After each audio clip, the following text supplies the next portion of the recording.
Details చూద్దాం. TDP నేత వేదవ్యాస్తో కూటమి నేతలు బాలశౌరి, కొనకళ్ళ నారాయణ, కాగిత కృష్ణప్రసాద్ జరిపిన చర్చలు సఫలమయ్యాయి.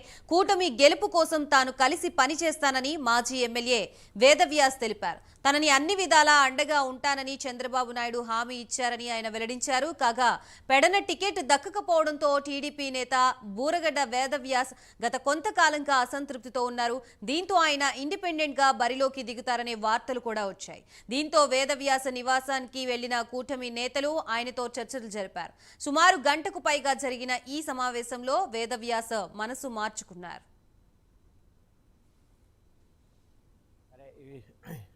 ఈ ఎన్నికల్లో ఇద్దరు సీట్లు ఆశించారు కాబట్టి అదికి ఒక్కళ్ళకి రావటం జరిగింది. సో రెండో వాళ్ళకి ఏదో ఒక రకంగా పార్టీ న్యాయం చేయాలి. సో ఆ విషయంలో చంద్రబాబు నాయుడు గారు కూడా అండగా ఉంటానని చెప్పారు నిన్న. అదే రకంగా స్థానికంగా ఉన్నటువంటి తెలుగుదేశం నాయకులు, జిల్లా ప్రెసిడెంట్ గారు కొనకళ్ళ నారాయణ గారు, అలాగే రవీంద్ర గారు, స్థానిక శాసనసభకి పోటీ చేస్తున్నటువంటి కృష్ణప్రసాద్ గారు, అందరం కూడా బొల్లయ్య గారు అందరం కలిసి మాట్లాడాం. సో వ్యాస్ గారి బాధని డెఫినెట్గా అర్థం చేసుకోగలుగుతాం. సో ఆయనకి దక్కాల్సినటువంటి బేసిక్గా గౌరవం కూడా తనకి ఇవ్వలేదనేది. సో కొంత కమ్యూనికేషన్ గ్యాప్ ఉంది. సో ఆ కమ్యూనికేషన్ గ్యాప్ ఏదైతే ఉందో దాన్ని మేము ఆ గ్యాప్ లేకుండా చేయటం కోసం మేము అందరం ప్రయత్నం చేసాం. సో కృష్ణప్రసాద్ గారు కూడా తను జరిగినవన్నీ కూడా మర్చిపోయి కలిసి పనిచేద్దామన్నా అని చెప్పేసి వ్యాస్ గారిని రిక్వెస్ట్ చేశారు. సో వ్యాస్ గారు అడిగేది ఏంటంటే ప్రధానంగా వచ్చేటువంటి స్థానిక సంస్థ ఎన్నికల్లో తనకు కూడా ఎంపీటీసీలు కానీ, జెడ్పీటీసీలు కానీ, ఎంపీపీలు కానీ ఇవి కూడా తనకు కూడా ప్రాధాన్యత ఇచ్చి కలుపుకొని పోవాలని చెప్పేసి తను కూడా అడిగారు.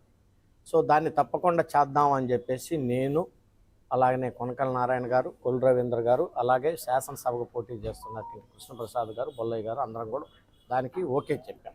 మన ముఖ్యమంత్రి వైఎస్ జగన్మోహన్ రెడ్డి గారి మీద ఒక పూలదండలో రాయి పెట్టి ఎవరో ఇసిరేరని చెప్పి ఒక వార్తను నేను చూస్తూ ఉన్నాను. నాకు కరెక్ట్గా ఎలక్షన్ దగ్గరికి వచ్చేటప్పటికి ఏదో అటాక్ జరుగుతూ ఉంటుంది ఆయన మీద కానీ, లేదా అలా ఆన్లైన్ మీద ఎవరొకళ్ళు నా కొన్నాళ్ళకి ఏంటంటే కోడికత్తి లాంటి డ్రామాని మళ్ళీ తెర మీద తీసుకొచ్చింది వైఎస్ఆర్ పార్టీ. ఎందుకంటే ఎవడన్నా చంపాలనుకున్నవాడు ఎవడైనా అలా చేయడు. ఇవన్నీ ఏంటంటే కావాలని చిన్న చిన్న ఇబ్బందుల్ని పెద్ద ఇబ్బందిగా చూపించి నా మీద అదిగో కుట్ర చేసిన సింపతి కోసం ఈ ముఖ్యమంత్రి ప్రయత్నం చేస్తా ఉన్నాడని చెప్పి నా అభియోగం తప్ప ఇదేమి రియాలిటీ కాదు. అంత సెక్యూరిటీ ఉంది ఆయనకి, ఎక్కడ కూడా బయటికి తిరగట్లేదు. అలాంటి వ్యక్తిని ఎవరు కూడా ముట్టుకోలేదు, ముట్టుకోరు కూడా. ఎందుకంటే శాంతియుతంగా మరి మేము ఎన్ని మీటింగులు చేసాం లక్షల మందితో, ఎక్కడ కూడా ఇలాంటివి కూడా పెద్ద జరగలేదు. ఒక్క చోట మరి కళ్యాణ్ గారికి బ్లేడ్తో గాయాలైతే అంత భయపడిపోవాల్సిన అవసరం అంటే అంబటరామ గారు అన్నారు, రాయికే మీరు ఎందుకు అంత భయపడుతున్నారు అని చెప్పి కూడా ఆలోచన వస్తుంది జనానికి. కాబట్టి ఇలాంటి హింసాయుతమైన చర్యలు ఎవరు చేసుకోరు. దానికి Janasena party against. Janasena party, Telugu Desam, BJP తరఫున నేను ఇది ఎవరు చేసినా తప్పుగా ఖండిస్తాను. ఉదయం మరి జనసేన పార్టీ తరఫు నుంచి పార్లమెంట్కి పోటీ చేసిన బాలశౌరి గారు, అదేవిధంగా జిల్లా తెలుగుదేశం పార్టీ ప్రెసిడెంట్ మాజీ ఎంపీ నారాయణ గారు, కొల్లు రవీంద్ర గారు, కాగిత కృష్ణప్రసాద్ గారు అందరూ కూడా వచ్చారు. ఇతర ప్రముఖులందరూ కూడా ఈ రాబో ఎన్నికల్లో ఈ యొక్క విజయానికి బాలశౌరి గారు, అలాగే రవి గారు, కృష్ణప్రసాద్ గారు విజయానికి తోడ్పడవలసిందిగా, కృషి చేయవలసిందిగా. ఎందుకంటే నేను కూడా సీటు ఆశించాను, అనేక కారణాల వల్ల నాకు సీట్ రాలేదు, కొంత మనస్తాపానికి గురయ్యాను. అదేవిధంగా నా కార్యకర్తలందరూ కూడా చాలా అప్సెట్ అయి ఉన్నారు. ఏదేమైనా నిన్న బాబు గారి దగ్గరికి బాలశౌరి గారు నన్ను తీసుకెళ్లారు, బాబు గారితో కూడా మాట్లాడించారు. ఈరోజు పెద్దలందరూ కూడా వచ్చారు. గతంలో జరిగిన పొరపాట్లు జరగవని హామీ ఇచ్చారు. మరి రాబో స్థానిక సంస్థల ఎన్నికలు కానీ ఇతర వాటిలో కూడా మా వర్గానికి ప్రాధాన్యత ఇచ్చి ముందుకు తీసుకెళ్తానంటున్నారు.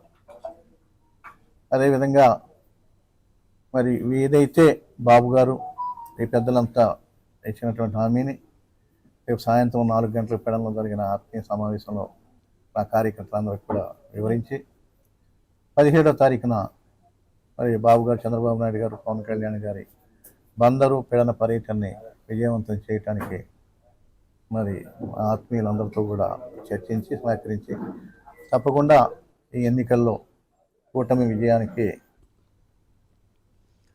రైట్, మొత్తంగా టీడీపీ నేత వేదవ్యాస్తో కూటమి నేతలు చర్చలు సఫలమైనట్లుగా తెలుస్తోంది. దీనికి సంబంధించి కంప్లీట్ అప్డేట్స్ ఇవ్వడానికి మా ప్రతినిధి సాంబశివరావు సిద్ధంగా ఉన్నారు. సాంబశివరావు, చెప్పండి, వేదవ్యాస్తో కూటమి నేతలు చర్చలు సఫలమైనట్లుగా తెలుస్తుంది. ఆయనకి ఎటువంటి హామీలు ఇవ్వడం జరిగింది కూటమి నేతలు?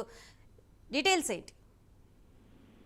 గాయత్రి, మనం చూసినట్లయితే జనసేన పార్టీకి సంబంధించి టీడీపీకి సంబంధించి ఇరువురు ముఖ్య నేతలు, అంటే అటు బాలశౌరి జనసేన పార్టీ ఎంపీ అభ్యర్థిగా పోటీ చేస్తున్నటువంటి బాలశౌరి, అదేవిధంగా తెలుగుదేశం పార్టీ జిల్లా అధ్యక్షుడిగా ఉన్నటువంటి కొనకళ్ళ నారాయణ, వీరితో పాటు కాగిత కృష్ణప్రసాద్,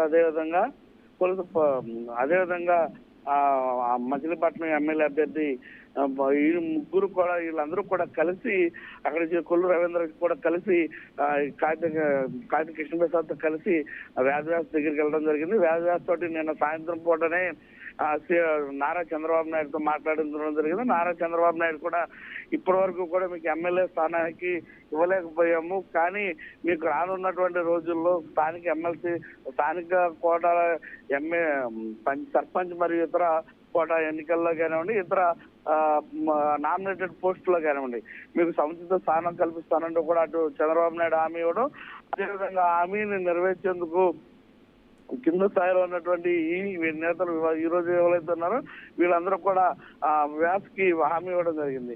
మేమందరం కూడా ఎట్టి పరిస్థితుల్లో వచ్చే ఈ రోజుల్లో మీకు సహకరిస్తాం, అదేవిధంగా మీ ఉన్నతికి ఏదైతే ఉందో ఆ ఉన్నతికి కావాల్సినటువంటి సౌకర్యాలు వచ్చినప్పుడు మేము కంపల్సరీగా సహకరిస్తామని చెప్పడమే కాకుండా మీ యొక్క క్యాడర్ కూడా రానున్నటువంటి రోజుల్లో నామినేటెడ్ పోస్టుల విషయంలో కానివ్వండి, స్థానిక సంస్థల విషయంలో కానివ్వండి, సముచిత స్థానాన్ని ఇస్తామంటూ కూడా ఆయనకు మాట ఇవ్వడంతో ఆయన నష్టపడినట్టు తెలిసింది. మొత్తం మీద జనసేన, టీడీపీ, బీజేపీ భాగస్వామి కూటమిలో పోటీ చేస్తున్నటువంటి పెడన, మచిలీపట్నం ఎమ్మెల్యే అభ్యర్థులతో పాటు మచిలీపట్నం పార్లమెంట్ అభ్యర్థికి కూడా పూర్తిగా నేను సపోర్టింగ్ గా ఉంటాను. నా క్యాడర్ అంతా కూడా రేపు సాయంత్రం జరగబోయేటటువంటి ఆత్మీయ కలయికలో పాల్గొంటాం. అదేవిధంగా ఈ నెల 17వ తారీఖున పెడన, మచిలీపట్నం వేదికగా జరగబోతున్నటువంటి ఉమ్మడి, అంటే చంద్రబాబు, పవన్ కళ్యాణ్ పర్యటన ఏదైతుందో ఆ పర్యటనలో కూడా పాల్గొంటాం. ఆ పర్యటన కూడా జయప్రదం చేస్తామంటూ కూడా వ్యాఖ్య చేయడం జరిగింది. అంటే మొత్తం మీద ఇప్పటి వరకు కూడా ఏదైతే తెరచాటం జరిగినటువంటి రాజకీయాలు అంతా కూడా పటాపంచలైపోయి నేరు జనసేన, బీజేపీ, టీడీపీ కూటమికి వ్యాస అయితే సహకరిస్తారని అయితే పూర్తిగా అర్థమవుతుంది. ఆయన ఈ రోజు నుంచి కూడా కూటమి అభ్యర్థులకి సహకరిస్తూ కూటమి అభ్యర్థులతో పాటు క్యాంపెయినింగ్ లో కూడా పాల్గొంటారంటూ కూడా తెలుస్తుంది. మొత్తం మీద ఏదైతే మచిలీపట్నానికి కానివ్వండి, పెడనకి కానివ్వండి, మచిలీపట్నం పార్లమెంట్ కి కానివ్వండి, మొత్తానికి కూడా మంచి బలం అయితే చేకూరినటువంటి పరిస్థితి.